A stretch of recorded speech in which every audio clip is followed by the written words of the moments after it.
ഇപ്പൊ നമ്മുടെ അണ്ടിപ്പരിപ്പ് റെഡി ആയിട്ടുണ്ട്. അപ്പൊ നമുക്ക് കോരി മാറ്റി വയ്ക്കാം.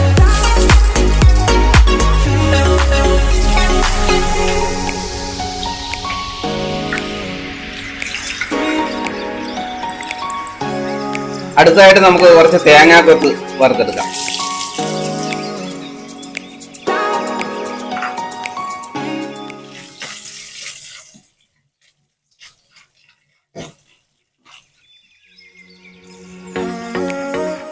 ഇത് ബ്രൗൺ ഷെയ്ഡ് ആകുന്നവരെ നമുക്ക് റെഡി ആയിട്ടുണ്ട്. അന്നേരം